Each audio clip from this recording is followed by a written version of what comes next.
Selamat sore Bu Gong. Selamat sore, Bu Lu. Mohon maaf, ini saya meminta waktunya Bu Gong sebentar karena ada beberapa hal yang ingin saya ceritakan atau ingin saya sampaikan kepada Bu Gong. Mohon izin Nggih, niki nggih. Bu Gong. Oh, nggih, nggih. Tapi niki ada apa? Nggih. Jadi seperti ini Bu Gong. Kebetulan saya kan ngajarnya mata pelajaran geografi di kelas 10.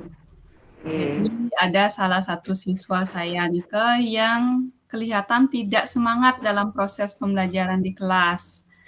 Jadi kadang dia itu tertidur di kelas atau kadang pada saat saya ngajar dia itu permisi ke toilet tapi dengan jarak waktu yang cukup lama nih Kak Bugong. Jadi Oh, kayak merasa si anak ini merasa terpaksa dia ikut pelajaran saya Bugong. nggih. Nggih, sudah? Ya, Terus, oh, niki berarti permasalahannya Ibu, nggih. ya Bugong. Jadi si anak itu tidak eh, disiplin dalam mengikuti pembelajaran di kelas. Ya. Misalnya dia keluar, masuk izin gitu. Hmm. Nggih. Nah, kira-kira apa nih yang menjadi hambatan mengapa siswa itu bisa seperti Nike? Jadi seperti ini Bu Gong. Tujuan saya berbicara sama Bu Gong itu kan ingin menemukan solusi dari permasalahan saya. Mungkin setelah saya cerita, saya bisa dapat gambaran apa yang perlu saya lakukan. Gitu.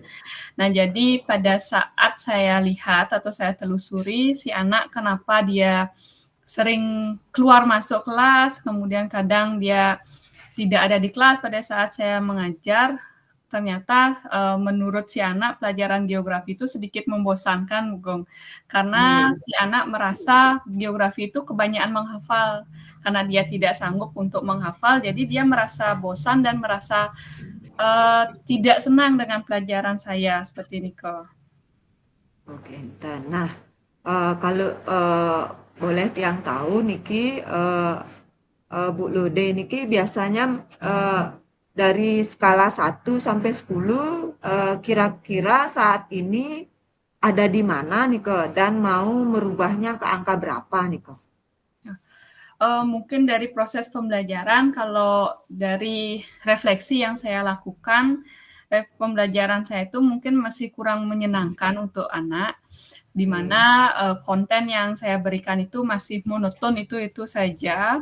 Mungkin kalau di rate dari 1 sampai 10 itu saya masih berada di angka yang 7 karena saya belum maksimal menerapkan beberapa metode pembelajaran, kemudian belum memberikan konten yang menarik kepada anak dan juga konten yang beragam pada anak sehingga anak-anak merasa cukup cukup bosan dan mereka itu kurang semangat dalam mengikuti proses pembelajaran gitu.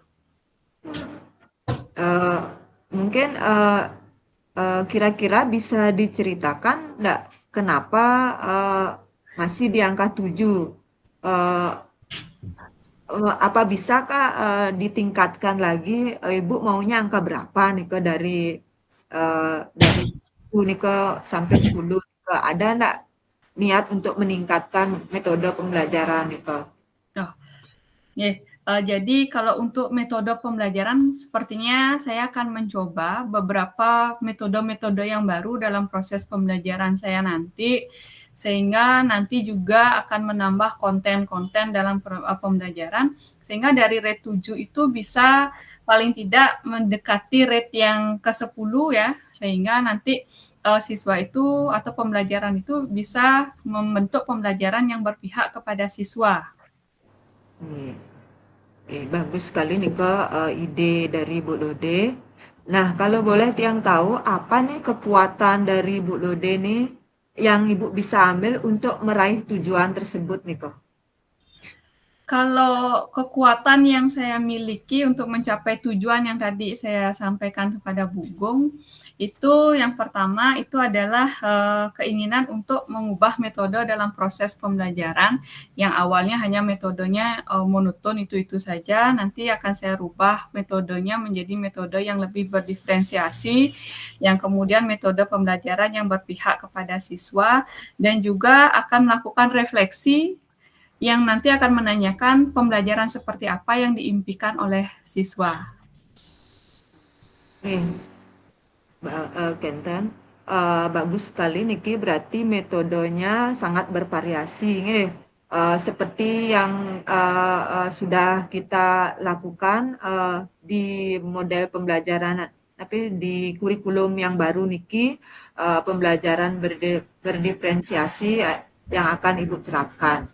Nah, kalau boleh tiang tahu, Ibu akan menggunakan inovasi belajar apa, Niko? Selain Niko, Bentan malih inovasi-inovasi yang baru, Niko.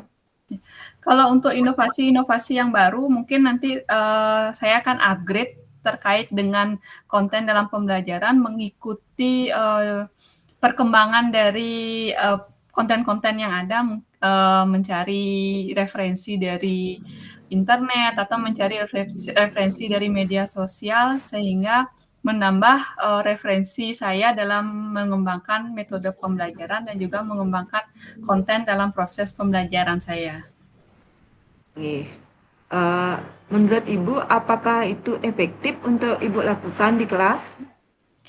Kalau menurut saya dengan perubahan dari metode, pengembangan dari metode dan perbanyak dari konten, itu menurut saya akan menjadi lebih efektif dibandingkan dengan penerapan pembelajaran saya sebelumnya yang hanya menerapkan satu metode saja dan hanya memfokuskan pada satu konten saja, Bung. Oke. Oke, saya sangat setuju sekali dengan pendapat Bu Lode. Ibu sangat kreatif dalam menyusun pembelajaran di kelas dan memiliki inovasi-inovasi yang baru. Nah, jadi sekarang apa rencana Ibu untuk ke depannya untuk masalah Niki agar anak itu lebih tertarik dalam pembelajaran geografi Niki? Rencana awal saya yang nanti akan saya terapkan kepada uh, anak di kelas ini, yang pertama adalah mungkin saya akan melakukan tes diagnostik awal yang non kognitif sehingga menanyakan anak metode pembelajaran atau cara belajar yang mereka sukai itu seperti apa. Kemudian setelah itu nanti saya akan membuat perencanaan secepat mungkin untuk memenuhi pencapaian pembelajaran yang nanti adalah proses pembelajaran yang akan berpihak kepada siswa. Oke. Terus menurut Ibu siapa aja yang Ibu ajak untuk mendukung rencana Ibu Niki?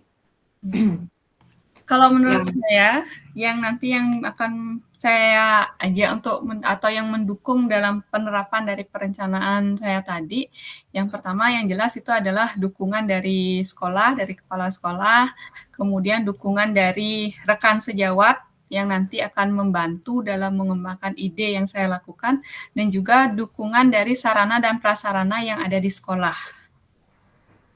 bagus sekali nge Bu rencana Ibu. Mudah-mudahan berhasil niki Bu nge. Ya, terima Dan kasih. anak-anak bisa senang mengikuti pembelajaran, happy di sekolah. Nah, mungkin apa saja langkah-langkah yang akan Ibu lakukan niki terhadap rencana Ibu niki?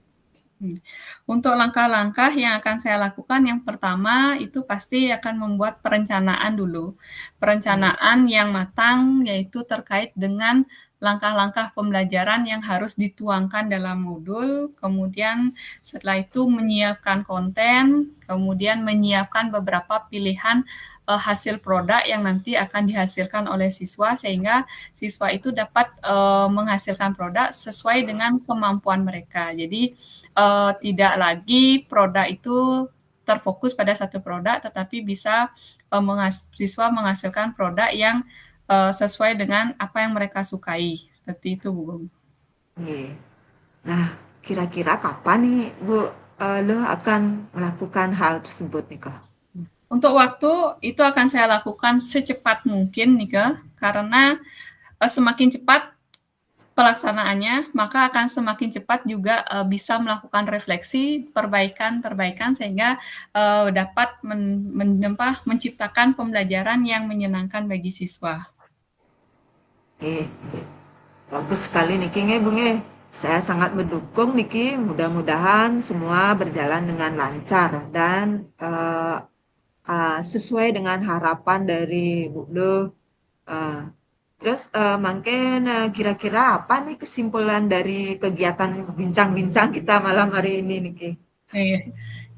Jadi saya ucapkan terima kasih kepada Bu Gong karena sudah mau mendengarkan keluh kesal saya terkait dengan ada siswa yang tidak apa ya, yang merasa bosan dari pembelajaran saya. Jadi dari pembicaraan kita tadi itu membuka sedikit wawasan saya, membuka sedikit pikiran saya bahwa siswa itu juga perlu adanya pembelajaran yang beragam, jadi tidak monoton, sehingga mereka itu bisa menjadi pembelajaran itu bisa menjadi salah satu hal yang menyenangkan untuk siswa. Dan mungkin nanti dari hasil diskusi kita berdua itu akan menjadi salah satu komitmen untuk saya agar tetap konsisten untuk menerapkan. Jadi tidak hanya sekali saja menerapkan, tetapi akan konsisten, kemudian juga nanti akan melakukan update informasi, melakukan kolaborasi, dan juga melakukan praktek baik dengan semua rekan sejawat yang ada di sekolah. Ya, semangat.